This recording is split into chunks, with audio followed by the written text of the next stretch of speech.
कभी सोचा है जो चीज दुनिया को अगली वियर्ड और फैशन डिजास्टर लगती थी वही एक दिन बिलियन डॉलर्स ब्रांड बन जाए। क्रॉक्स का सफर किसी लग्जरी डिजाइन स्टूडियो से शुरू नहीं होता बल्कि एक ऐसे इंसान की जिंदगी से स्टार्ट होता है जहां ऑलरेडी सब कुछ टूट चुका था। करियर, घर, रिलेशनशिप और इमोशनल स्टेबिलिटी। ये कहानी सिर्फ फुटवेयर की नहीं है, ये कहानी है फेलियर्स के बाद खुद को दोबारा बिल्ड करने की, जिसे दुनिया पहले ही रिजेक्ट कर चुकी हो। इस स्टोरी में हमें मिलता है लॉस, रिस्क, फ्रेंडशिप, डाउट और फिर एक अनएक्सपेक्टेड इन्वेंशन जो कंफर्ट को फैशन से ज्यादा पावरफुल बना देता है। और जैसे जैसे ये कहानी आगे बढ़ती है हमें समझ में आता है कि क्रॉक्स की सक्सेस डिजाइन की वजह से नहीं बल्कि माइंडसेट की वजह से पॉसिबल हुआ। तो ये वीडियो सिर्फ क्रॉक्स के शूज के बारे में नहीं है, ये वीडियो क्रॉक्स के पीछे छुपे लोगो, डिजाइन और उस मोमेंट के बारे में है जहाँ से इम्पॉसिबल लगने वाली जर्नी क्वाइटली शुरू होती है। 2002 का साल लिंडन हेंसल के लिए जिंदगी का सबसे डार्क फेस। पर्सनल और प्रोफेशनल दोनों फ्रंट पर सब कुछ बिखर चुका था। शादी टूट चुकी थी और लिंडन अपना खुद का घर भी खो चुके थे। हालात इतने खराब थे कि उन्हें अपने दोस्त की काउच पर रात गुजारनी पड़ती थी।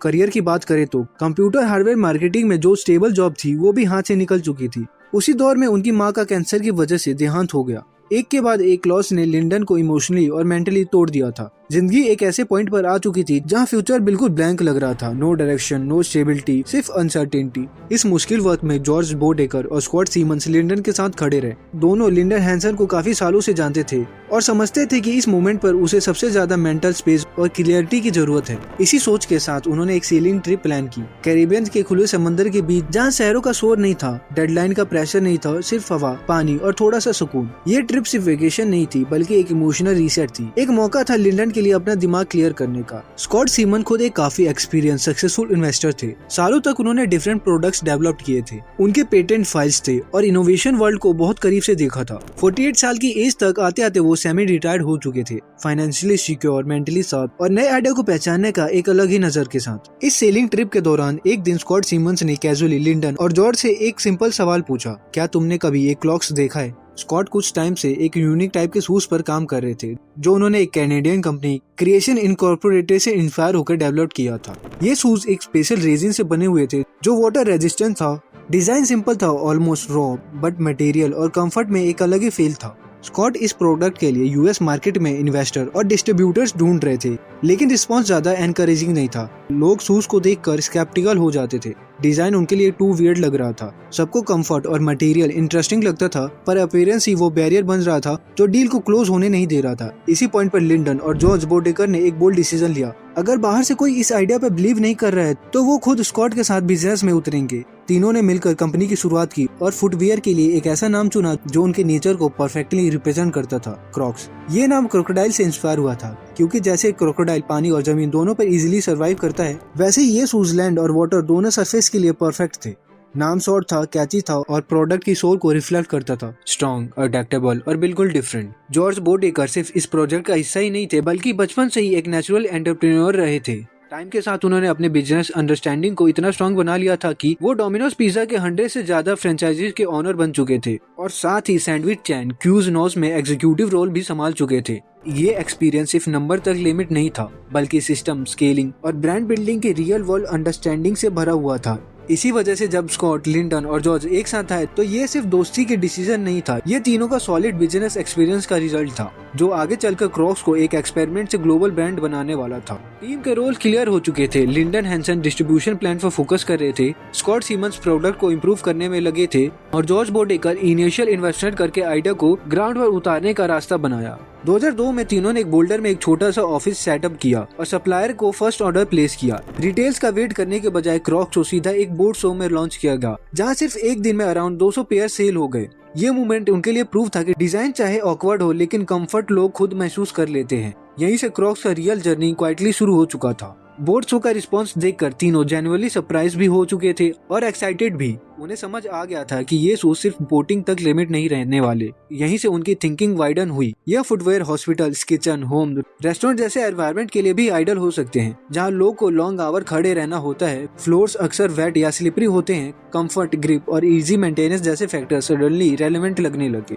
इसी रियलाइजेशन के बाद क्रॉक्स ने मेडिकल कम्युनिटी में ऑलमोस्ट एक स्टॉर्म क्रिएट कर दिया। नर्स के बीच ये शूज रैपिडली पॉपुलर होने लगे क्योंकि ये इजीली स्टेरिलाइज हो जाते थे और वेट फ्लोर पर भी एक्सीलेंट ट्रांजिशन प्रोवाइड करते करते थे। लॉन्ग शिफ्ट के बाद भी पैरों पर प्रेशर कम फील होता था, जो मेडिकल प्रोफेशनल के लिए एक गेम चेंजर था। 2003 तक क्रॉक्स की ग्रोथ क्लियरली मेजरेबल हो चुकी थी। उस साल कंपनी ने around 76,000 pair of shoes sales किए, जो मार्केट एक्सेप्टेंस का स्ट्रॉन्ग सिग्नल था। फिर 2005 से 2006 के बीच रियल जंप आया, जब रेवेन्यू लगभग 226% तक ग्रो कर गया। यह सक्सेस, डिमांड और स्मार्ट डिसीजन का रिजल्ट था। इसी फेज में क्रॉक्स ने फॉर्म क्रिएशन इंकॉर्पोरेटेड को एक्वायर कर लिया, जिससे उन्हें लाइट वेट और ड्यूरेबल फॉर्म्स मटेरियल पर एक्सक्लूसिव राइट मिल गए। और 2006 में कंपनी ने एक हिस्टोरिकल माइलस्टोन अचीव किया। आईपीओ के थ्रू लगभग $239 मिलियन रेज किया गया और $1 बिलियन वैल्यूएशन के साथ फुटवेयर इंडस्ट्री का सबसे बड़ा आईपीओ बन गया। सक्सेस के बाद क्रॉक्स की जर्नी स्मूथ नहीं रही। रैपिड एक्सपेंशन, एग्रेसिव ग्रोथ और ऑपरेशनल प्रेशर के साथ कंपनी के अंदर टेंशन भी बढ़ने लगे।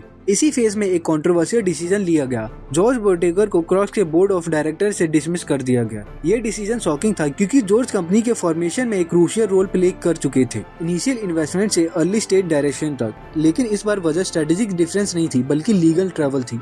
जॉर्ज एक लीगल केस में फंस गए थे, जो कंपनी की पब्लिक इमेज और इन्वेस्टर कॉन्फिडेंस के लिए रिस्क बन सकता था। एक पब्लिक कंपनी होने के बाद क्रॉक्स के लिए गवर्नेंस और कॉम्प्लायंस टॉप प्रायोरिटी बन चुकी थी। इसी वजह से बोर्ड ने ये हार्ड कॉल लिया। जॉर्ज के एग्जिट के बाद लीडरशिप में एक नया फेस आया, Ron Snyder. Ron Snyder Hanson के क्लोज फ्रेंड थे। रॉन की लीडरशिप में कंपनी ने सिर्फ कंफर्ट फूड पर फोकस करने के बजाय अपना पोर्टफोलियो एग्रेसिवली एक्सपेंड किया। जो ब्रांड शुरुआत में सिर्फ 2 बेसिक मॉडल के साथ पहचाना जाता था, वही धीरे धीरे 250 से ज्यादा मॉडल तक पहुंच गया, डिफरेंट कलर, शेप्स और यूज केसेस के साथ। इसी एक्सपेंशन फेज में क्रॉक्स ने एक और स्मार्ट मूव चला। कंपनी ने लगभग $20 मिलियन में गिबिट्स को एक्वायर कर लिया। ये वही कंपनी थी जो क्रॉक्स के होल्स में लगाने वाले स्मॉल डेकोरेटिव एक्सेसरीज बनाती थी। इस एक्विजिशन ने क्रॉक्स को सिर्फ फुटवेयर ब्रांड नहीं रहने दिया, बल्कि सेल्फ एक्सप्रेशन का मीडियम बना दिया। कस्टमाइजेशन सडनली क्रॉक्स की आइडेंटिटी का हिस्सा बन गया और यहीं पर ब्रांड ने पॉप कल्चर के साथ अपना स्ट्रॉन्ग कनेक्शन बनाना शुरू किया। क्रॉक्स ने डिज्नी और एनबीए जैसे ग्लोबल जायंट के साथ लाइसेंसिंग डील साइन की।